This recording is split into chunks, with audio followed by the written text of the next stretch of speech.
Takže vítam vás pri ďalšom podcaste Zoznam sa. Dneska prijala pozvanie náš mladý umelecký export Nina Kohouth. Ahoj, čauko. Ahoj, teba sme naháňali, podľa mňa už aj nejaký pol rok to trvalo, kým sme sa tu vôbec takto mohli stretnúť, lebo ty si celkom rozlietaná po celej Európe, tak sa ťa chcem spýtať, aké je to vrácať sa na Slovensko pre teba? Vždy náročné, pretože je to akože úplne iná mentálna klíma. Mentálna klíma? Hej, môžeme začať takto z hurta. Pekne povedané, presne, čo ty myslíš? Tak inak sú tu ľudia nastavení a napriek tomu, že milujem sa vrácať do akože tej mojej komunity na Slovensku, ktorá je že úplne, že nedá na ňu dopustiť, a to je vrátanie rodiny a kamarátov a proste hudobných kruhov, tak v tom Anglicku je to také, že tam človek ozaj môže ísť aj v papučiach von a nikto na ňo nezagáni. Zatiaľ, čo tu, keď, ja neviem, by som si prefarbila vlasy na modro, tak už mám nejaké škaredé pohľady na sebe. Ale dobre, nie, akože ja hlavne sa fokusujem na to, že som s rodinou, že som s mojimi domácimi zvieratkami a že robím na Slovensku zväčša skoro vždy. Katarzia sa na Slovensku cítila jemne nepochopená, tak ty to máš ako? Akože necítim sa nepochopená, asi nejako, že by som tým trpela. Ale akože v každej krajine, podľa mňa na celom svete proste sú chvíle, kedy človek nejako je na rovnaké vlne s tými ľuďmi a potom sú chvíle, kedy práve vôbec a môže to byť úplne hoci kde. Môže to byť aj v Londýne, čo je, alebo v Brightone, čo je úplne, že najviac myslou otvorené mesto a stále proste sa tam nájdu chvíle, kedy možno práve, že je to príliš hlučné a to spôsobí nepochopenie, alebo to anonymné, alebo je to proste cudzie. Takže nie, nepochopená nie.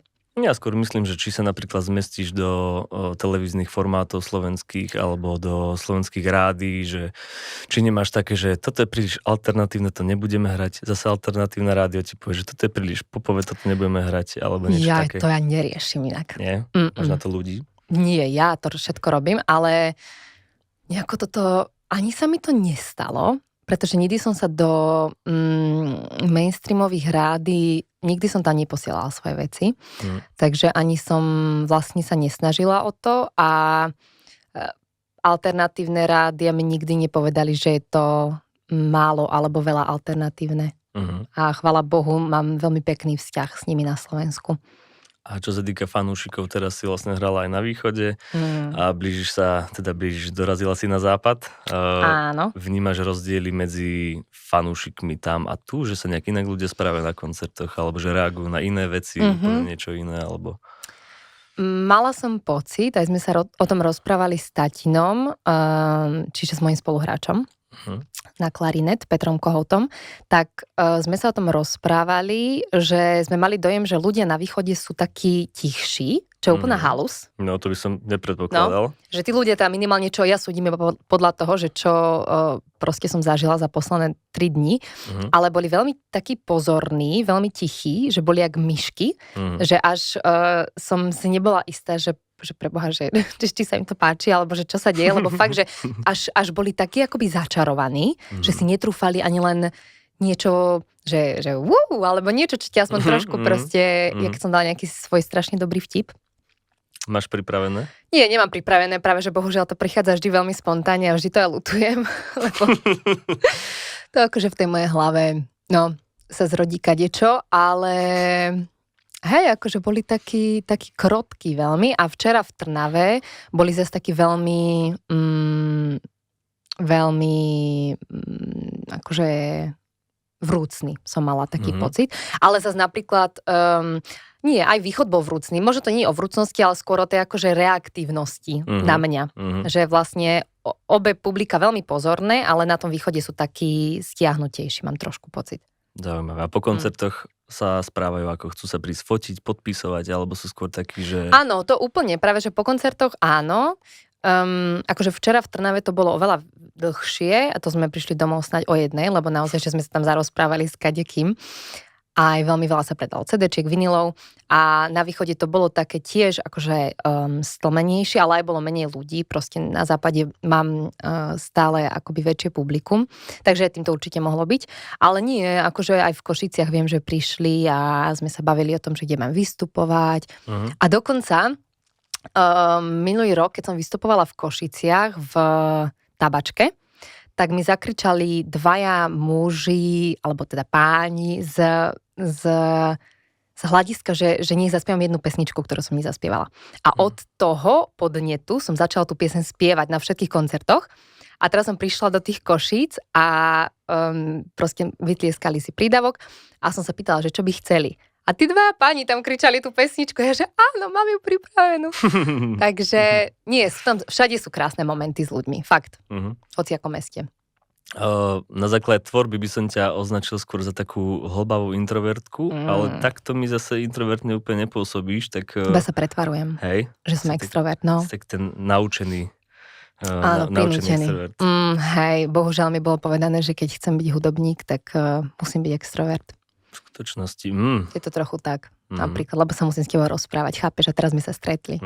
To je extrovertnosť. OK. A aké je pre teba potom náročné sa, povedzme, po koncerte ešte s tými ľuďmi nejakým spôsobom spájať? Každý si z teba trošku taký kúsok chce otrhnúť. Nie, to mi prekvapivo vôbec nevadí, lebo som v takom nejakom úplne tranze vystupujúcom. Že vlastne opadne zo mňa veľký kameň, že je to za nami, dopadlo to dobre, vyzerá, že ľuďom sa to páčilo, nadviazali sme proste úplne inú konexiu. Cítiš sa taká prijatá. Cítim sa veľmi prijatá, cítim sa, ako by sme boli fakt, že ako by sme sa poznali s tými ľuďmi, že zrazu ja som s nimi zazdielala niečo tak osobné, že už nie sú pre mňa cudzí. Že tou hudbou mám pocit, že poviem najviac vždy a tým pádom je to ako rozprávať sa s kamošmi. Takže hej. Ty si začínala pomerne mladá. Ak sa nemýlim, tak už v 15 rokoch si hrala vlastne na hlavných pódiách Pohody. No. Aké to pre teba bolo? Srandovné. Tréma nebolo, že zvracanie pred pódium alebo niečo také? To nie, akože, ale tak stále bývam ako nervózna aj doteraz. A to už som veľká, to už mám 20, chápeš? Ale stále som nervózna. Ale... Ja, čo to pre teba znamenalo, že dostať sa, lebo akože veľa muzikantov 10 rokov sa trápi v kapelách, po kadejakých kluboch, krčmách a podobne a potom sa konečne dostane o 12:00 v sobotu na nejaké malé pódium tam bočné a ty si vlastne 15 bola dosť dobre umiestnená. Počkaj, mi sa zdá, že aj predtým. Ešte dokonca. Hej, mne sa tak marí, že s Lolou Marš som vystúpila prvýkrát, bože, ale teraz neviem, keď som mala 12 a to bolo na Orange Stage. Tiež celkom slušný stage. A vlastne ten hlavný stage to bolo až o 3 roky neskôr. To som mala tých 15, no. Ale halus. Keď začneš takto ako keby z hurta, veľmi, veľmi s dobrým ohlasom a prijatá, tak ja si viem predstaviť, že každému mladému to tak trošku uletí. Že nejakým spôsobom ťa potom aj niekedy niečo uzemnilo, alebo sa sama uzemňuješ, alebo že ako si to celé vlastne vnímala? Ja sa veľmi sama uzemňujem. Hej, ja vôbec... ja som ani... Ako ja kedy som začala vnímať možno potenciálne niečo, že wow, že toto sa mi celkom pekne podarilo, tak to bolo, keď som stvorila prvú vlastnú pesničku. Čiže pre mňa tieto vystúpenia boli, že obrovský zážitok a bolo to úplne mega. A strašne si vážim, že také niečo sa mi proste prihodilo do života a že to boli fakt také úplne až čarovné okolnosti, že som sa stretla s tým správnym človekom na správnom mieste, v tom správnom čase a zrazu stojím na Orange Stage a vzniklo tam nejaké úplne, že spojenie vlastne mojej duše s dušou tej vlastne spevačky Jael z Loli Marš. Takže to bolo pre mňa akože vzťahovo niečo strašne krásne. Akým spôsobom sa toto... A kde ste sa stretli? Na Pohode. Na Pohode? Áno, to bol, lebo ja som v podstate chodila na Pohodu úplne od malička, tým, že tatino hrával vlastne z Bezladu a Skladu, s HVM, s kadekým. Tak ja už v brúšku, už som tam počúvala tie kapely. A vlastne, a keď Lola Marš prvýkrát vystupovali na Pohode, tak mňa to strašne zaujalo, ja som vôbec nevedela ani po anglicky, iba tak ako veľmi lámavo a práve bol môj kamarát pri, toto neviem, či môžem hovoriť, ale stalo sa to. Skús. Bol pri akoby backstageových vrátach, ale to bol orange stage, takže to nebolo tak strašne strážené ako hlavný stage. Kým nepovieš jeho meno, tak ho nevyhodia, nemusíš sa bať. Povedať jeho meno. Ani iniciály. On vie. Ale áno, a on zrovna, ja som sa ho iba spýtal, že bože, že či by som nemohla iba narýchlo jej spovedať, že to bolo úžasné. A to sme išli s kamarátkou najlepšou a ona nám vlastne, tá Jeli, tá spevačka nám povedala, že sme jej prvé fanušičky vôbec. Takže to bolo vyslovene úplne, že začiatok ich kariéry. To Míšo Kaščák ich vlastne prvýkrát dostal mimo Izraela hrať. Takže to bola úplná halus, to bol úplný počiatok. A ja som teda povedala o tom, že ja by som chcela byť speváčka a že proste, že milujem hudbu a proste úplne som jej hovorila, že neviem, že jednoducho ma to veľmi motivovalo a ma to inšpirovalo. A potom sme zostali v kontakte a ona, si predstav, mi potom venovala pesničku vlastne. Remember Roses sa volá tá skladba, lebo to je o tom, ako o tej jej ceste ako speváčky vlastne od malého dievčaťa. A tú pieseň sme si v ten rok, to bol myslím 2 roky po tom prvom stretnutí, zaspievali spolu vlastne na Pohode. A vy ste boli v kontakte medzi tým, ja neviem, že ste si písali cez WhatsApp, Messenger alebo čo? Áno, a potom ja som aj bola v Izraeli dokonca, my sme strávili, že noc v Tel Avive a sme sa prechádzali proste po tom meste a potom... Čím to tak kliklo? Akože mali ste podobné, ja neviem, že veľmi vkus na hudbu? Áno, nie, veľmi podobné. To nebolo ani o tom, podľa mňa energicky proste, že obe také podľa mňa veľmi, že čisté, si myslím, a také akože krehké v niečom a zase v niečom nie. A nejako úplne to bolo, že sme mali obe pocit, že wow, že veď ako by sme sa poznali fakt, že roky. A bol tam taký, že malá veľká sestra vzťah, som mala taký dojem. A potom ona bola vlastne aj tá, ktorá ma motivovala napísať moju prvú skladbu, lebo s mojím perfekcionizmom som mala s tým veľký problém roky. A ona mi dala zadanie, že musím do 8. februára, to si doteraz pamätám, deň po mojich narodeninách, že musím napísať skladbu o zážitku z detstva. A ja som začala písať skladbu 8. februára, lebo prečo nie? Život na hrane. Hneď od začiatku taký ten umelecký typický, dobre. Áno, ale napísala som ju, akože vždy ja zvyknem odovzdať deadliny na čas. A vlastne, a to bola Blue Sunray, to bola moja prvá skladba. A to bola teda nie, nakoniec som to trošku prevratila, že to nebolo o nejakom zážitku, ale o sestre mojej staršej. To bolo o tom, ako vlastne ona porodila svoje prvé dieťa. Áno, a ty si zároveň opúšťala domovinu. Ona opúšťala vlastne náš dom v Trenčine, hej. Takže vlastne Jael bola tá, ktorá... Akože myslím si, že asi pomalinky by sa to stalo aj tak, lebo ja som cítila ako obrovskú potrebu spievať a tvoriť, ale ona jednoznačne mi strašne pomohla v tomto. Na začiatku si vraj mala problém hlavne kvôli tomu, že si nechcela spievať úplne o banálnych nejakých veciach a takých tých typických, povedzme, textárskych klišé. Tak čomu si sa tak chcela vyhnúť? A čomu sa možno doteraz chceš vyhnúť? Že čo sa ti zdá ako teda klišé, keď to máme pomenovať? Ja neviem, že či ja toto akože vedome riešim počas tvorby. Jednak podľa mňa... Bolo to v rozhovore také, to vážne, tak na tým teraz premýšľam, že kde som ja toto povedala. Preboha. Ale nie, akože je to možné, že podvedome, že možno som súdila na základe toho, čo ja sama milujem v hudbe, že milujem, keď ma vie umelec prekvapiť a keď je inovatívny, keď jednoducho či textovo alebo hudobne prinesie niečo nové.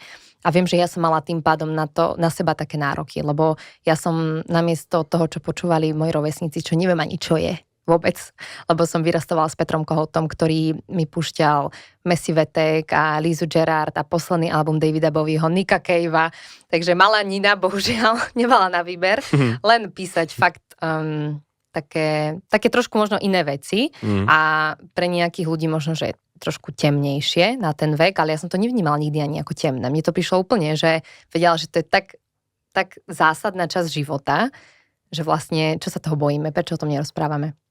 Takže... V podstate tým repertoárom, ktorým si ty začínala, ako je teda Nick Cave, David Bowie, keď počúvam alebo sledujem prejav už vlastne na začiatku kariéry Billie Eilish, tak to je niečo výnimočné, že taká mladá baba má taký zrelý prejav. V jej prípade to súviselo s tým, že mala taký nejaký nábeh na Tourette, depresia a tak ďalej, že veľa depresívnych ľudí sa ako keby nutne musí psychicky rýchlejšie vyvíjať, aby bolo schopných vlastne odolať s tým všetkým vnútorným hlasom. Ty máš tiež takýto teda z toho prejavu, no nemám pocit, že máš 20 rokov, ani keď som počúval staršie živáky, nemal som pocit, že si mal 17, 18 alebo čo. Tak ja neviem. Či trpím depresiou? Nie. Nemyslel som toto? Dobre. Good for you. Nie, akože, že není to táto cesta kvázi. Že čo ťa tak ťahalo dopredu? Že prečo sa nerozprávam s 20-ročnou influencerkou pojašenou a prečo vlastne študuješ hudobnú produkciu, komponuješ a vlastne úplne iným spôsobom sa prejavuješ? Myslím si, že strašne zavážilo to, že ja som bola odjak živa v dospelých kolektívoch. Tým, že vlastne tatino hrával, my sme chodívali na tie festivaly proste a stretávali sa fakt, že s mega ľuďmi a stále máme, to je tá komunita vlastne, ktorú som spomínala okolo, či už festivalu Pohoda, alebo čiže ja som bola odjak živa, toto boli moji rovesníci. Že ja som mala problém sa zaradiť v škôlke napríklad, už to si pamätám. A ďalšia vec je výchova podľa mňa. Že ja som bola vychovávaná ako rovnocenná. So mnou vždy tak bolo komunikované a bola vkladaná do mojich rozhodnutí veľká dôvera. Samozrejme, jasné, že rodičia ťa korigujú a nechcú, aby si sa zranila, aby ťa svet zranila, niekto ti podkopol kolena, ale mne dali obrovskú slobodu v tom, aby ja sama seba som nejako našla, aby ja som sa vyvíjala. A urobila napríklad také rozhodnutie, že v 17 rokoch sa presťahujem do toho Londýna, lebo viem, že je to správne proste. Ale to je to asi aj nejako je moje, možno aj akože osobnosťou, jedno s druhým podľa mňa, že nefunguje to tak na všetkých, si myslím, že môžeš zrazu úplne, že leď dieťa, ale na mňa, ale na moje sestry, myslím si, že fakt to, ako nás naši vychovávali a to, ako sa s nami rozprávajú, ako nás vnímajú, ako nikdy nebol nejaký pocit menej cennosti, tak to strašne veľa urobí v tom sebavedomí toho človeka. Zdravom. Hrávaš vlastne od počiatku tak nejak s otcom? Áno. Aké to je hrať s vlastným otcom? Včera som mu povedala na koncerte, že keď si ma porodil, tak si ma aj maj. Chudák. Super. Akože ja to milujem. Jasné, že niekedy... Ale nie, ani by som nepovedala, chcem sa povedať, že niekedy to škrípe, ako keď vystupuješ proste so svojím rodinným príslušníkom, ale akože ja si myslím, že my máme vždy super čas. Že my sme úplne buddies, že vlastne on je podľa mňa veľmi pyšný a on je strašne zásadný človek v mojom živote, aj kreatívnom, lebo to naozaj on bol človek, ktorý mi ukázal tie skladby, s ktorým sme počúvali tie pesničky doma a on bol ten, čo plakal vlastne a bol dojatý strašne z toho, aká hudba je silná, čo dokáže urobiť v človeku, ako ho dokáže pohnúť. A ja podľa mňa na ňom som videla, že aha, že to je tak silná tool, že to robí, to je niečo obrovské, že ak to človek vie skrotiť a vie to použiť vo svete, tak vie urobiť obrovské veci. A v ľuďoch, a to je aj niečo, sa stáva na koncerte včera, že prišla pani s plačom za mnou. A že úplne také príbehy, že vlastne, no ale späť vlastne k tomu, takže je to úplná, je to neskutočná oslava pre mňa s ním vystupovať, lebo my dýchame rovnako. Že to je vyslovene, že ja to vidím, že to ako on ma počúva, lebo on hrá na klarinet a že on počká, kým posledný šuchot môjho hlasu znie. A ja potom úplne vnímam, že ja pomaly ideme znova a že je tam úplne, aj keď vymeníme nejaký pohľad, že je to iné spojenie. Úplne. Dýchame spolu, to je veľmi pekne povedané. Aj. Má aj takú, keď spolu hráte, ste skôr spoluhráči, alebo že taký ten nejaký spôsob, však predsa len rodičovská autorita, aj keď si vrala, že bola si vychovaná v nejakom, že teda, že rovnocenne, ale napriek tomu má možno pri tom komentovaní, ako ideme koncert, ja neviem, playlist alebo čokoľvek, že by ste sa tam... Že by si ja som vedúca. Ty si vedúca, hej?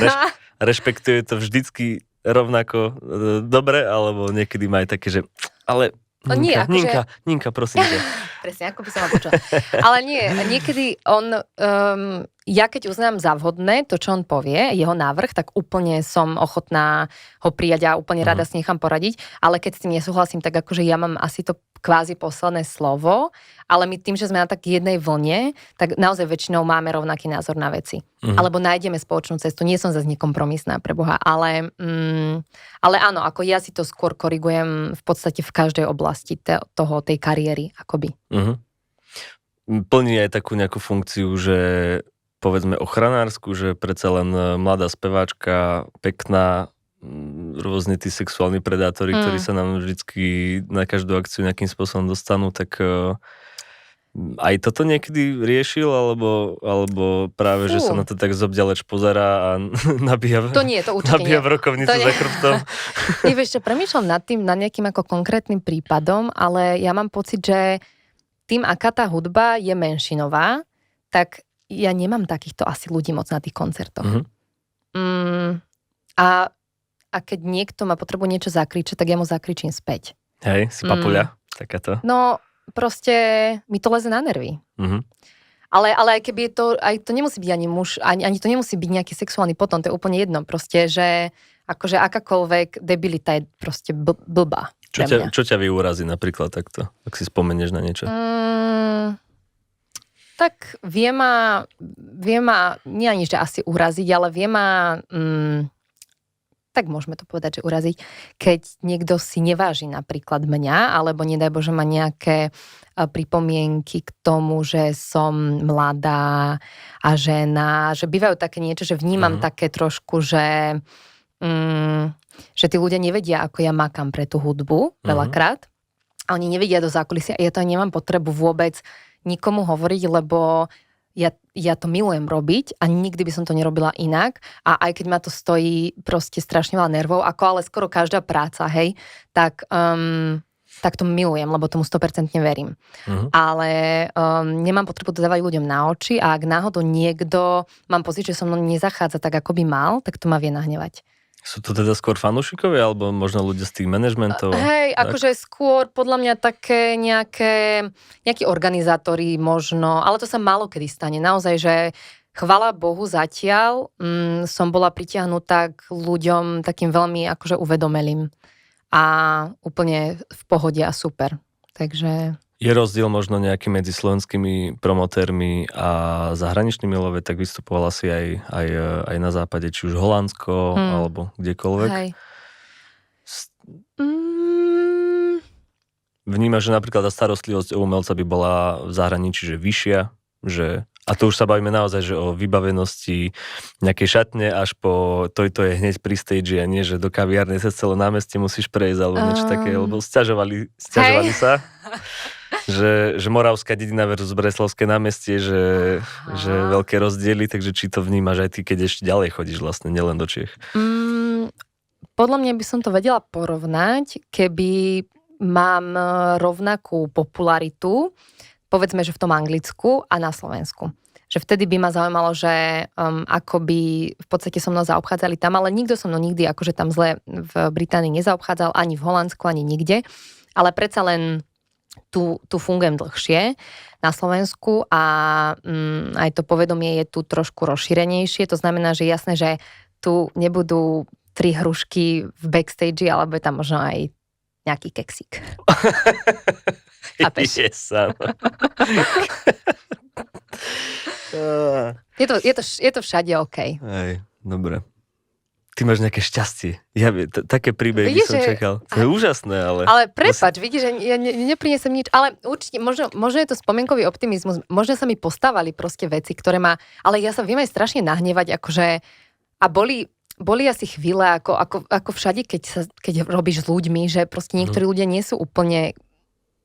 Proste... No hlavne v umeleckej sfére, to nie je úplne zodpovedné vždy a exaktne povedané a veľa dojmológie, že očakávam, že zahráš dlhšie a nezahral si dlhšie, takže s tým honorárom poďme sa o tom pobaviť. Ja tak to vôbec, to nie je to, akože v tomto si dávam pozor, že poďme podpísať tú zmluvu, a že akože nie, ako mám pocit, že tým, že vystupujem A to jednoznačne viem, že mám ešte totálne ďalekú cestu pred sebou, v zmysle, že mám strašne ešte veľa čo sa učiť, ale tým, že vystupujem aktívne od 12 rokov, tak som si istá, že vtedy boli nejaké trapasy, takéhoto druhu, ktoré vtedy som nevnímala, lebo som bola rada, že hrám. A že naozaj, že môžem vystupovať. A že ti dajú cukrovú vatu po koncerte. A že cukrovú vatu a zmrzlinu a idem domov a celé je to dobre. Ale nejako aj vtedy to bolo fajn, ale som si sa, že tam je väčšia pravdepodobnosť, že takéto momenty nastali. Ale hovorím, že to bola pre mňa vyslovene, že vášeň. A teraz už, keď sa to snažím priniesť na nejaký profesionálny level, tak mám a ja sama väčšie povedomie o tých právnych veciach, možno ako to funguje. Viem ukázať, že pozri, tuto v podmienkach máme toto a toto, že a všetko, ale akože veľmi decentne a s citom, ale akože viem už vytušiť, keď niekto proste není spravodlivý. Kto ťa tej pracovnej etike vlastne naučil? Alebo sama si sa, alebo na škole, alebo... Asi sama, ja som vždy bola taký prehrod. Že proste ja milujem robiť, fakt, že milujem robiť. Mám obrovské, alebo ja to vnímam ako obrovské šťastie, že robím, alebo mám šancu robiť v živote niečo, čo ma úplne naplňa. Zatiaľ, v tomto bode. A napriek tomu, že to má veľa, teraz to znie, že je to všetko krásne, není to iba vždy krásne a aj počas tohoto turné boli rôzne ako takzvané hore a dole momenty, ups and downs. Ale stále si myslím, že mám obrovské šťastie, že robím to, čo robím a preto aj makám na tom. Že to není iba o tom, že vlastne teraz akože, že tak šťastne mi bolo všetko nejako tak prihodené do cesty, že naozaj si trúfam povedať, že som sa vymakala sem. Tak ale stále by som očakával, že skôr sa budeš venovať, že vzdelávaniu v hudobnej teórii, v hraní na nástroje, že v tomto ako keby komponovať, ale že právne veci, že autorský zákon, tieto veci si naozaj študoval? Alebo to si mali na škole možno? Nie. Akože to... A tak nevyslovene, že som si to googlila, ale že viac tomu rozumiem už teraz, lebo som riešila nejaké živnosti a takéto veci, čiže musím to akoby trochu ovládať a pýtam sa otázky ľudí, ktorí tomu rozumejú, alebo granty píšem, alebo vieš také veci, že vlastne a mňa to baví. Že vlastne napriek tomu, že viem, že ma to oberá veľakrát o môj kreatívny čas, že by som asi mala napísaných viac skladieb, keby nie som aj svoj manažér a v podstate booker a všetko, tour manažér a vlastne všetky tieto role. Si taký control freak? Trošku asi to tak znie, že? No rozmýšľam nad tým, že je podľa mňa super, že keď sa v podstate vo všetkých oblastiach ako keby zastupuješ ty, tak bomba, ale či nemáš problém možno dôverovať niekomu, že by to potiaľ. Hej, je to ono? Ale hej, asi áno, lebo ja akože verím, že keď príde človek, ktorý je veľmi pracovitý a naozaj, že veľmi verí v ten projekt a bude sa snažiť všetko robiť, čo je v jeho silách pre dobro toho projektu, tak strašne rada odovzdám tie zodpovednosti. A už možno aj sa niečo črtá, ale zatiaľ taký človek neprišiel a tým pádom sebe najviac akoby v tom verím. Lebo ja viem, čo je pre ten projekt akoby v tomto bode najlepšie, ale myslím si, že je veľmi podstatné, aby som v jednom bode dovolila aj niekomu externému vstúpiť do toho, aby on mal zase úplne iný pohľad na to. Takže... Keď sa hovorí o tvojich úspechoch, tak jedným z nich je napríklad hranie pre pani prezidentku, ktorá si ťa teda pozvala. Predpokladám, že vlastne, že tie verejnosťou vnímané najväčšie úspechy sú skôr také, že to si asi si neposielala svoju tlačovú správu a album prezidentke, ona si ťa sama našla, takže to je vlastne taká náhodička, hej? Áno, ale tam to išlo aj cez dramaturga tej akcie, že nebolo to vyslovene, že Zuzana Čaputová mi zavolala jeden deň, že Nina, poď mi zahrať. Čo je Zuzka? Tak ja Zuzka príde. Nie, tak to nebolo. Vždy sú tam za tým aj nejakí akože iní ľudia, ale bola som oslovená akože z tej strany. Aké to bolo? Super, lebo ja som vystupovala aj s Mojzesovým kvartetom, alebo kvintetom, dúfam, že kvartetom myslím. Pozri, čo tam máš napísané? Pamätám si kvarteto, ale neviem to teraz rýchlo, tak nejdem blúdiť. Strašne šikovný, úplne takí páni, ktorí fakt majú za sebou obrovské úspechy, oveľa väčšie ako ja. A to bola veľká česť s nimi vystúpiť. Takže ja som to aj ako hudobne vnímala ako veľkú poctu. Úplne niečo iné, lebo sme spievali vlastne pieseň Mira Žbírku, v úplne inej úprave. Čo je teda celkom náročná úprava, čo sa týka udržania toho tónu v tých molových kadejakých. Áno, to akože bola to... Podklad bol šialený, keď som to počúval. Áno, to veľa ľudí povedalo. To je úplne zaujímavé, lebo mne to úplne dávalo zmysel, ale potom presne veľa ľudí mi povedalo, že počkaj, že kde tam bol ten rytmus, že ako to bolo? Ale nie, akože podľa mňa to bolo, mňa to veľmi bavilo a jasné, že to bola aj česť proste vystúpiť pred takou osobou aj inými osobnostiami, ktoré tam boli. Bola by rovnaká česť vystúpiť povedzme pred iným našim bývalým prezidentom, jedným, druhým, tretím? Asi nie. Ale aj oni tam boli, teda, takže vystupovala som aj pred nimi, ale ako ja osobne si pani Čaputovú strašne vážim, takže tým duplom to pre mňa bola akože úplná veľká česť. Nakoľko to vnímaš, povedzme, ako také politické hranie, že do akej miery si ochotná si, poviem to škaredo, že špiniť umenie politikov, že či by si že čo by si odmietla a čo by si ešte v pohode aj zopakovala možno, alebo ak to vôbec riešiš takúto nejakú... Podľa mňa to treba trochu riešiť, že proste umelec zastáva aj nejaké stanovisko tým, kde vystupuje, pre koho, čo a o čom spieva napríklad. A napriek tomu, že ja osobne nejako neriešim, akože nie som v tom angažovaná ani slovenskú politiku zo zahraničia asi moc nesleduješ. Moc nesledujem, hej, iba nejaké fakt, že samozrejme nejaké veci proste človeku neujdu a aj chce mať samozrejme prehľad o tom, ale nejako sa tým úplne nezasobujem. Takže, ale myslím si, že nejako cez srdce vždy je to, že je vždy pre mňa čest vystupovať pred ľuďmi, ktorých si vážim, či už sú to politici, alebo sú to doktori, alebo sú to normálni, akýkoľvek úplne iní ľudia. A jednoducho ľudí, s ktorými názormi sa nestotožňujem, tak nevidím dôvod pre nich vystúpiť. Takže asi easy as that, že vlastne všetko o tom iba čomu verím ja sama v sebe. Aké si mala následne očakávania od svojej kariéry po presne týchto pohodách, prezidentka a teraz, že je to také, že sky is the limit sa môže zdať. Zároveň ale vieš, že za tým je aj veľa roboty, ale aj tá šťastná náhoda. Takže že aké si mala očakávania vtedy, či sa to možno vtedy menilo, že sa už aj trošku sklamala, že si myslela, že už to pôjde iba hore. Akože po tej Lole Marš? Či po tej prezidentke? Napríklad jedno aj druhé. Vôbec som to tak nevnímala. Nemala si pocit, že svet sa mi otvára a teraz ja idem proste vypáliť všetky cesty? Vieš, prečo asi nie? Lebo ja mám pocit, že tú hudbu proste nerobím že mňa to iba strašne baví. Ale nielen, že skladať, ale to všetko, tá infraštruktúra proste tej mojej každodennosti a čo ja riešim, aké veci, že ja mám preto obrovskú vášeň a tým pádom ja akoby moje nejaké také úspechy vnímam prostredníctvom tej tvrdej práce a prostredníctvom toho, že zložím niečo, vydám niečo, čo viem, že je kvalitné a vidím, že naozaj, že že v ľuďoch to proste rezonuje a nejaké akože čísla, jasné, že v nejakom bode ma to bude musieť viac zaujímať, lebo teraz študujem a naivne alebo nie naivne si uvedomujem, že jednoducho to není všetko len akože krásne a romantické, ale to nevadí, akoby, že nemám od toho také očakávania, ani nekladiem na seba také očakávania, že teraz musím vystreliť na mesiac. Jednoducho to chceš robiť a už ako pôjde, tak a nechcem pôjde. sa meniť. A asi to možno, že viem, že človek musí robiť kompromisy aj v hudbe, ale ideálne by som chcela zostať akoby sebe čo najviac úprimná. Viem, že to je veľmi menšinová vec, ale tie malé kroky sú pre mňa, a tie malé a úprimné kroky sú pre mňa viac ako tie veľké neúprimné.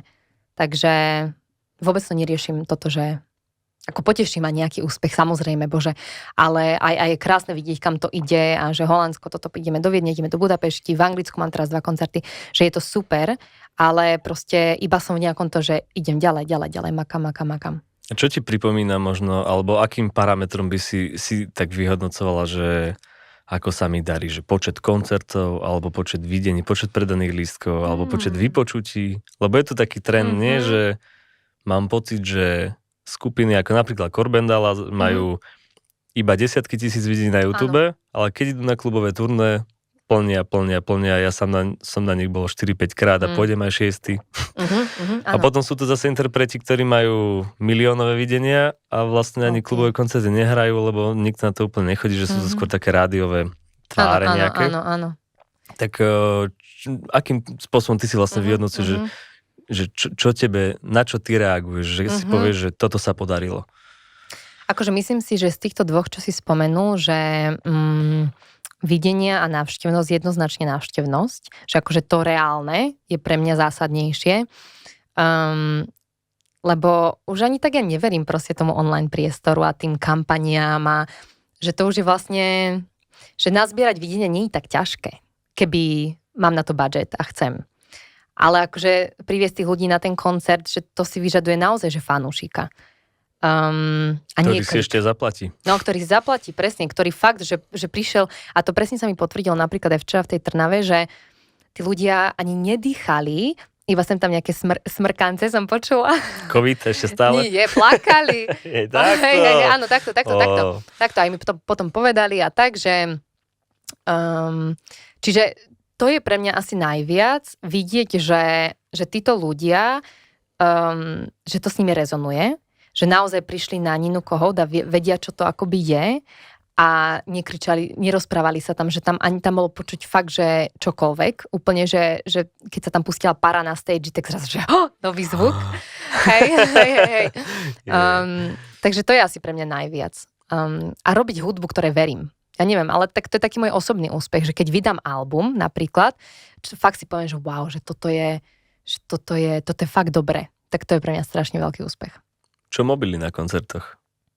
Či bývajú? No napríklad. Keď vravíš, že boli takí, že ani nedýchali, alebo nie, dokonca, včera že poplakávali. Neboli. A nie, vieš čo, dneska teraz mi prišlo po ceste taká správa strašne krásna. Od takého Petra. Dneska musím inak venovať pesničku Peter, len počkaj. To bol taký chalan, ktorý proste, že tam prišiel a že náhodou sa tam ocitol a napísal mi, že po včerajšom koncerte, že si pozrel na YouTube ďalšie 2 moje koncerty a že si kúpil lístok dneska do novej Cvernovky, že príde znova. Wow. A hej, a on povedal, presne to tam aj napísal, že nemám žiadne storky, nemám žiadne fotky, ale že mám obrovský zážitok. A to je pre mňa, normálne to akože presne toto highlightol a toto spomenul, že včera vlastne som ani, akože fakt, že som nevidela tie displeje. A to je vlastne pre mňa asi viac ako tie storky, ktoré by som šerovala. No jasné. A vlastne, hej. Takže je to vzácne. Je to vzácne. Veľmi vzácne. Dávaš si záležať aj na tej svetelnej show a že čo si oblečieš na seba a tak, že sú či vo vreci, alebo v nejakom... Sú toto témy pre speváčku, že nemôžeš ako sa na každú svadbu musí mať žena nové šaty, tak som počul od mojich bývalých partneriek, tak že či aj na koncerty to máš, takže musíš toto fakt riešiť, alebo to je úplne... Mňa to moc nebaví, ešte ten problém. Napríklad minulom som vystúpila v svetri. Lebo to mi bola strašná zima. 90s Arbek. Nie, akože, ale nie ani taký nejaký cool, že to bolo úplne vyslovene čierne gate, čierny sveter, lebo, ale to bola nejaká výnimočná situácia, lebo to som točila videoklip a nahrávali sme od nejaké 7 ráno do 7 večer, potom sme stávali o 5, proste to bolo nejaké úplne akože takéto, a bola som veľmi unavená a myslím, že aj chorá a mala som tam veci na prezlečenie, ale nevládala som sa prezliecť. Povedala som si, že prechladnem, jednoducho nemôžem byť chorá, bol december. Ale akože na druhej strane viem, že najprv som na to trošku nadávala, že preboha prečo musím byť akože za krásnu. Mňa ani malovať sa nechce, vieš, že mám takýto problém. Ale akože pochopila som, že napríklad, že keď mám nejaké šaty, ktoré sú veľmi ako obyčajné, lebo ja, ako vidíš, proste minimalizmus je... Čierna nie je farba, čierna je pocit. Presne. Dark folk osobne. Presne, tak, čiže veľmi minimalistické šaty, ale akože úplne to, pochopila som, že je to súčasť toho vystúpenia a že či sa mi to páči alebo nie, tak tí ľudia sa pozerajú na mňa, ako vystupujem a vnímajú pohyby, vnímajú proste tvár, vnímajú oblečenie, svetlo, takže nachádzam si k tomu vzťah. Ja keď som bol v Madride na Florence and the Machine, tak spevačka mala také šaty, čo sa Bilovské, tak... Ale to bola akože polovica performance, robili fakt tie šaty, čo si na sebe mal, s tými ryšavými vlasmi a teraz sú tam lietala, To je úplne veľká som mal výzva, pocit, no? že oheň tam letí proste po tom Áno, ja pódiu. som tiež ju videla, no. No, tie som si Presne. presne vral, že tak toto vlastne môže aj Že byť. to je súčasť toho, no presne. Mhm. A to každý to má podľa mňa rôzne, že ja napríklad milujem, viem, že Sinead O'Connor napríklad, ona veľakrát vystúpila vyslovene, že v gaťoch a v tričku a nechala tú hudbu nech rozpráva a to je mi tiež strašne sympatické. A som v podstate, verím v to viac ako v to, že, ale ja iba individuálne verím, že niekto to má, napríklad Florence, úplne sa mi to zároveň páči, že to má také vizuálne. Ale hej, no asi akože v tomto bode je to, tá identita je veľmi podstatná a tá identita je aj vizuálna. Takže... Ideš veľmi tvrdo po tej autenticite aj v tej tvorbe, mám dojem. Máš pocit, že je rozdiel v počúvaní hudby na lebo takto, hej, dám hypotézu a iba povedz, že ako to vidíš ty. Keď som bol na zahraničných festivaloch, tak tam hrali kapely, ktoré boli zvukovo, vizuálne, alebo tak, že tam sa ako keby hralo viac na taký vibe. Ale pesničky neboli, že chytlavé, alebo nie, alebo také niečo, že úplne sa roztopíš, ako keď Luminers alebo YouTube, hej, ti položí tu nejakú molovú O. A zároveň zase na Slovensku si myslím, že je úplne jedno dokonca, že či máš svetový alebo aký sound. Keď je pesnička dobrá, tak jednoducho ide. Áno. Že my sme taký folkovejší, ako keby. Viac, hej. A v zahraničí je to skôr na ten vibe. A ty teraz vlastne spájaš jedno aj druhé, lebo zo zahraničia to všetko ťaháš pekne, počúvaš, otvorená hlava ale potom zase prídeš na to Slovensko a vystupuješ, že ako toto ty vnímaš? Vidíš, ja zase neviem, či ja nad tým sa nejako zamýšľam. Prirodzene. Bullshit úplne. Radar zapnutý a proste... Proste, že nie ako... možno asi si uvedomujem, že tá hudba... alebo ja ju vnímam, že je akoby veľmi prístupná, ale pre mňa, ktorá som úplne samozrejme, že otvorená. Ale viem si predstaviť, že pre nejakých ľudí je veľmi neprístupná a že ťažko si k nej hľadajú cestu. Aj bolo mi povedané, že je veľmi komplexná, že je veľmi taká, ale nie v úplne pozitívnom, že skôr v takom, že ťažko sa v nej nájsť, že ťažko sa v nej orientovať, že ťažko ju akoby uchytiť. Šablóna není, hej? Áno, hej, presne, že nevieme ju niekam zaradiť, Slováci niečo nevedia niekam zaradiť, ale a tým duplom si asi viac vážim ľudí, ktorí vyslovene, že sa tomu otvoria a úplne až sa dostanú do tranzu. Vlastne. A ja sa dostávam do tranzu veľakrát, takže vlastne je to pre mňa, veľmi si to vážim vlastne tým duplom na Slovensku. Lebo vieme byť akoby obmedzení v niečom. Možno, ako si vlastne narážala sama, keď si, že vlastne ten návrat z tej Británie, išla si už do Británie s takou hlavou, že presne, že experimentovať, hľadať čokoľvek, že vôbec akože otvorená hlava, alebo práve na tej škole, ktorú si teda vyštudovala a teraz ešte študuješ, no tak asi to môžeme spomenúť, že 2 roky si teda na Brit School, to je teda tá prominentná, tam si bola. Áno. To už to je vlastne maturita, tak to už máš za sebou. Áno. To je tá prominentná, kde Adele a všetci títo páni študovali a teraz študuješ vlastne hudobnú produkciu v Brightone. Krásny rešerš urobil. Tak chytajú sa toho média, takže nie je to také komplikované sa k tomu dostať. Aj si veľa o tom rozprával, možno by som sa o tom ešte práve chcel porozprávať, lebo celkové školstvo na Slovensku u nás sa dosť nadáva, teraz už to možno, nevieš to asi úplne porovnať, lebo na vysokej škole si bola iba tam. Áno. Ale tak ako vyzerá štúdium hudobnej produkcie alebo celkové hudby v zahraničí, že aké máte predmety, že čo je vlastne teória, prax, ako to celé nejak vyzerá? No, tak bolo to iné, lebo ja som študovala hudobnú produkciu aj na Brit School. Čiže ja som vlastne akoby spev neštudovala vôbec, lebo som chcela sa naučiť niečo, čo vôbec neviem a chcela som byť, jak sa to povie, nezávislá od ľudí, akoby. Čo ale sa nemusí vylúčovať akoby s kolaboráciou, že to milujem, ale chcela som ja byť schopná presne zhmotniť to, čo počujem. A čo chcem jednoducho dať na papier. A na to treba ten skill. Lebo to je software, to je vyslovenie, že proste to je remeslo. Je to klikanie myšou a aranžovanie skladieb? Áno, je to klikanie myšou, je to takto potačanie tými knobs, neviem, ako sa to povie, tými... Ako by som to, Neviem. To je potenciometre. A potenciálne, áno.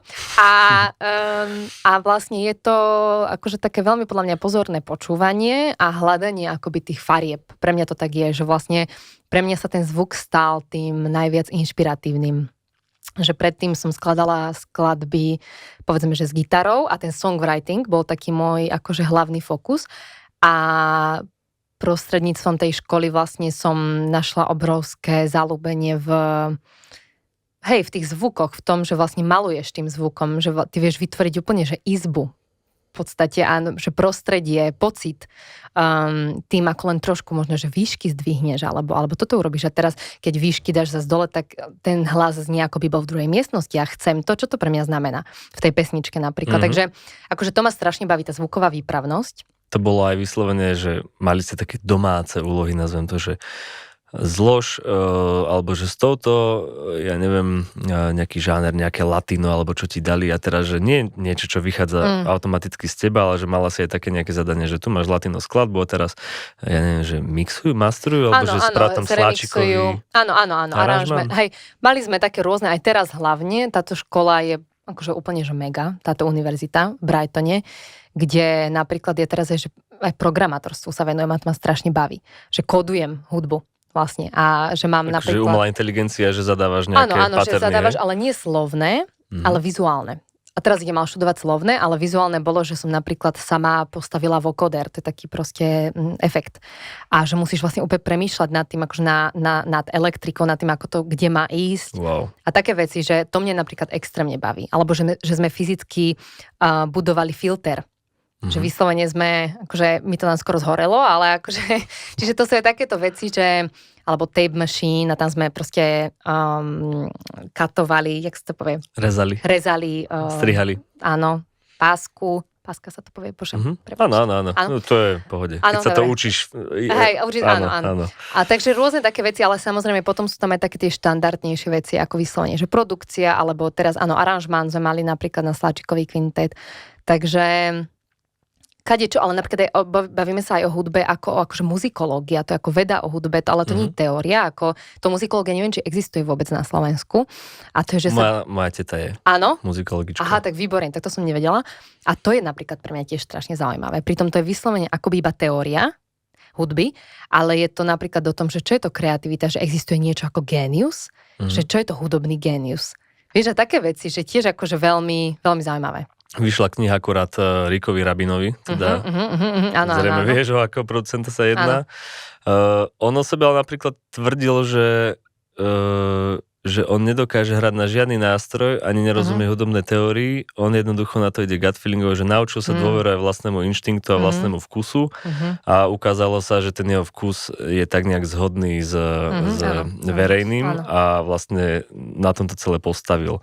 Ty keď čoraz viac a viac ako keby vstrebáva všetky tie znalosti, či už z hudobnej teórie, kompozície a tak ďalej, máš pocit, že to že sa ti potom, ja neviem, že ľahšie tvorí, alebo ťažšie tvorí, že ako to ovplyvňuje napríklad tvoju vlastnú tvorbu? Čím viac vieš? Akože asi ľahšie, pretože jednak mám také rozšírené možno vedomie o tom, čo je možné zvukovo. A nech sa páči. A vlastne viem, že to viem, alebo respektíve už mi je jasnejšia tá cesta, ako sa k tomu zvuku dostať.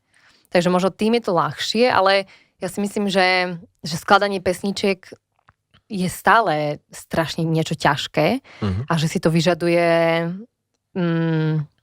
ja neviem, alebo takých vecí, čo ja sa snažím skladať, ktoré sú trošku asi komplexné, či je to pozitívne alebo negatívne pre ľudí, tak akože je náročné pre mňa veľmi, v podstate aj veľmi vyčerpávajúce niekedy vytvoriť pre tú skladbu také prostredie, kde ona môže dosiahnuť svoj najvyšší potenciál. Že akoby ja je musím slúžiť, nie moje ego.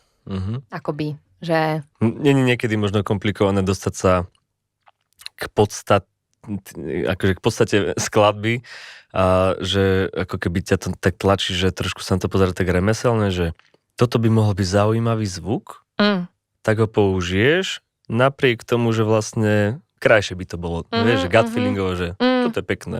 Ale budem sa s tým hrať, lebo viem ako na to a trošku som viac v téme. Ale to je možno aj dobre. že vlastne, že sa v tom špáraš. Lebo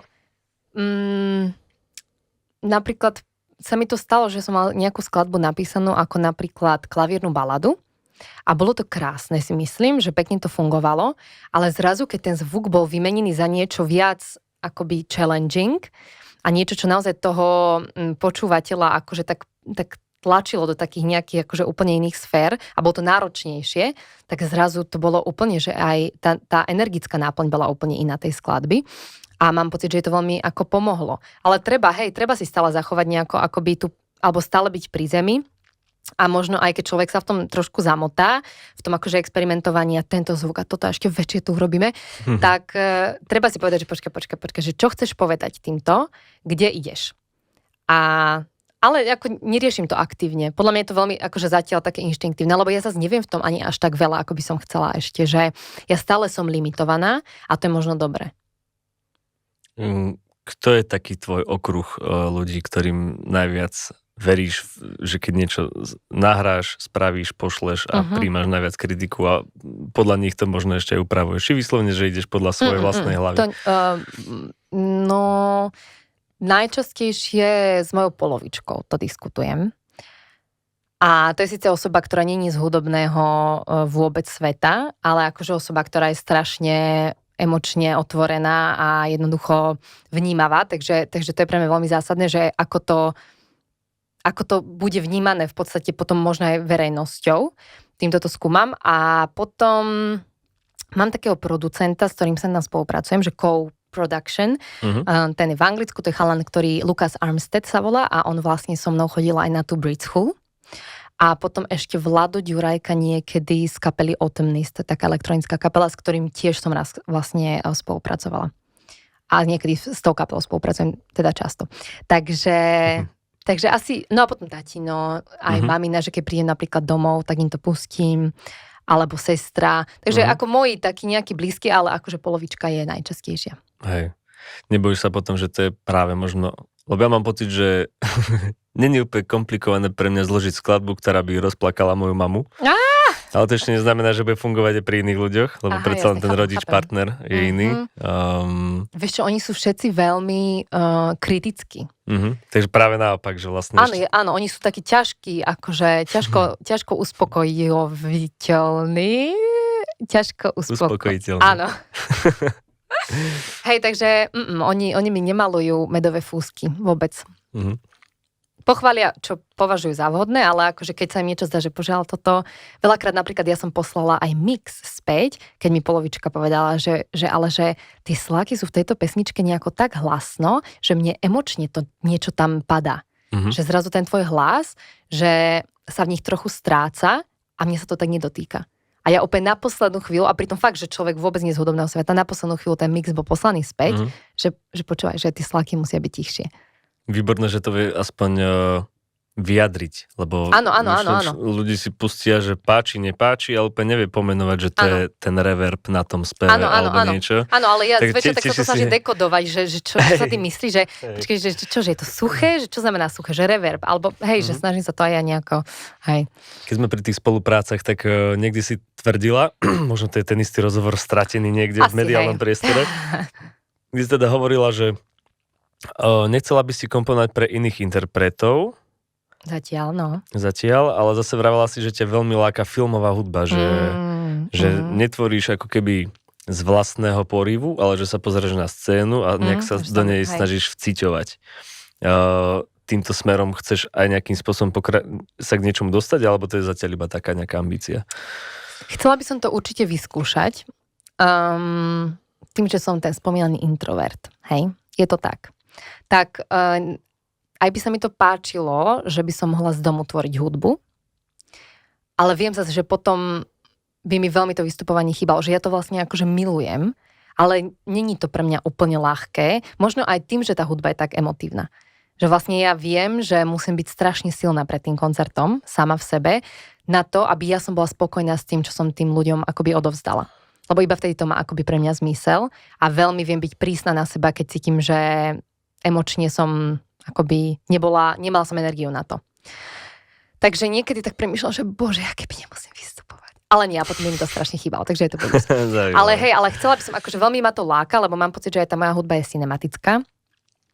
Milujem pracovať s atmosférou, milujem pracovať proste s prostredím a veľmi ma láka aj predstava, že by ma presne, že ten scenár napríklad trošku zlimitoval, alebo tá scéna, alebo že ja by som musela, že možno aj môjmu egu hudobnému by to dobre padlo, keby ja musím načúvať niekomu inému, alebo niečomu inému napríklad. Pri tých zadaniach napríklad, čo ste mali v škole, tak robí sa tela, lebo niekedy v kreatívnom procese je úplne najnáročnejšie, keď nedostaneš vlastne žiadne zadanie, že máš úplne voľné ruky. Že keď ti dá nejaké zadanie, tak robí sa ti ľahšie, alebo ako začínaš ty? Čím? Že pocitom sadneš za klavír a teraz ideš? Alebo ako? Podľa mňa s každou pesničkou to bolo úplne inak. Že boli veci, ktoré sa vyslovene, že tlačili von. A ja veľakrát napríklad do poznámok, ako veľa proste umelcov, si píše proste nejaké texty alebo nejaké nápady. Tak to robím. A niekedy to je podnet prvý, kedy ja si následne možno za ten klavír práve sadnem a niečo príde. Alebo napríklad pre mňa Love Above, to je prvá skladba na mojom debutovom EP Pandemonium, tak tá vznikla vyslovene, že za 20 minút počas nejakej karantény, čo ešte v covidových časoch. A to bol taký emočný výbuch, že ja som, ako to bol pre mňa taký masterpiece, že to keď som dopísala, tak som bola, že wow. Že fakt na to som strašne pyšná. A to trvalo fakt, že 20 minút aj text, aj hudba, aj produkcia, to som ja celé vlastne dala dokopy, že to bolo úplne jak trans, že zrazu som mimo seba bola a napísala, ale niektoré pesničky sú zase také ťažké, že ťažko sa k ním dostať. Niektoré napríklad jedna vznikla aj zo školského zadania napríklad. Takže veľmi závisí. Tá nie je ešte vonku.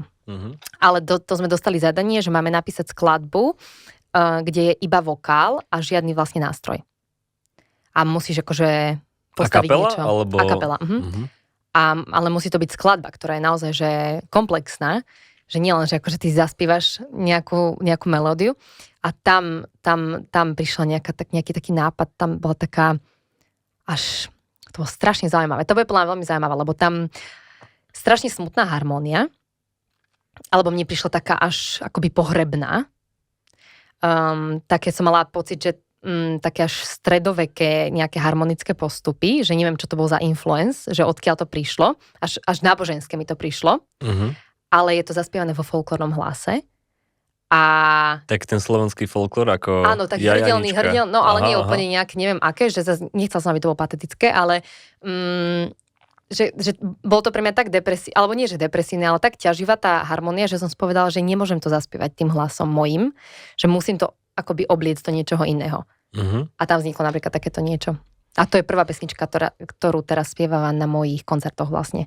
A to ľudia sú úplne, že ani nedýchajú, že nevedia, že čo sa deje. Veľmi zaujímavá. Hej. Novú tvorbu niekdy si vravela, že bude taká nahnevanejšia. A to čo znamená? Čo ťa tak hnevá? Že čo teraz do tej tvorby? Ježiška, niečo. Ale nie. Áno, vyjde skladba. Poviem ti, vyjde skladba, na ktorú som veľmi pyšná. Vyjde v máji, koncom mája. A tá je dosť nahnevaná. A je to o ľuďoch, ktorí nevedia, čo znamená nie. Takže, a strašne dobre mi padlo sa z toho vyhúčať. Takže, ale to bolo tiež také strašne zaujímavé, že každá skladba, akoby ja mám pocit, že čaká na ten správny čas, kedy má ísť von, lebo je to niečo, čo sa stalo roky dozadu, ale až teraz, keď som s človekom, s ktorým sa cítim safe a bezpečne, tak zrazu sa vo mne otvárajú tieto veci. Ja som, že wow, že vlastne ja to môžem vypustiť, že ja to môžem nechať ísť. A takže teraz úplne každý jeden koncert, kde to hrám, tak sa z toho vlastne môžem úplne vyhúčať. A dokonca včera jedna veľmi šikovná maliarka bola na koncerte a ona povedala, že ona začala hystericky plakať pri tej pesničke. A vlastne to bolo niečo, čo hystericky pláč ešte nebol predtým. Že také to bolo intenzívne, ale aj pre mňa to býva intenzívne, no. Takže hej, takže uvidíme, kam pôjdem ďalej. Neviem, nechávam to veľmi, že čo potrebujem proste. No dobre. No. Tak som zvedavý na večerný koncert. Prajem ti Áno, ideš? veľa úspechov pri vlastne finále turné. Nie, Ďakujem. teraz bude vlastne posledné boje, že Bratislava a Žilina si vravala? Bratislava je dnes, áno, a Žilina je 21. apríla a potom 2 koncerty v Prahe, 22-23. A potom letím späť. A potom späť pekne do školy. Potom späť pekne do školy, ale potom v máji zase vracam do Prahy späť a potom aj v júni sa vracam naspäť na Slovensko, takže je to stále sa niečo deje, no. Je niečo, na čo sa tak v blízkej budúcnosti tešíš? Ty osobne? Nemusí to byť hudba, ale... Ja sa teším na dovolenku, Jej. ktorú ešte nemáme kúpenú, ale... Bude to letná, alebo ešte taká možno jarná? Ešte bude, dúfam, že bude v júni, takže asi letná, už sa to počíta. A kam ťa bere? Ja neviem. Do rezortu, alebo práve, že India? No to presne riešime. Mm. To presne riešime toto, lebo nemáme moc veľa času, máme iba že 10 dní. Takže aj nám napadlo také, že by bolo super ísť fakt, že úplne, že mimo všetkého. Ale zase, že či sa to oplatí tak dlho cestovať, neviem. Takže možno skončíme niekde akože v nejakej európskej, že teplej krajine. Teplo ma veľmi láka teraz. A ideálne asi fakt, že vypnúť úplne. Lebo tak, bol to taký intenzívny rok. Takže na to sa teším. Ale teším sa veľmi naozaj na tieto koncerty sa teším aj dnes. Aj o týždeň, čo bude. Teším sa, že sa vrátim do Brightonu veľmi. Takže teším sa na moju mačku v Brightone. Proste na také obyčajné veci krásne. Mám pre teba cestovateľský tip, takže vypíname podcast a ideme sa o tom baviť. Áno. Ďakujem ti ešte raz veľmi pekne, že si prišla a nech sa ti darí. Mohla byť. Ďakujem. Ahoj, čau. Čau.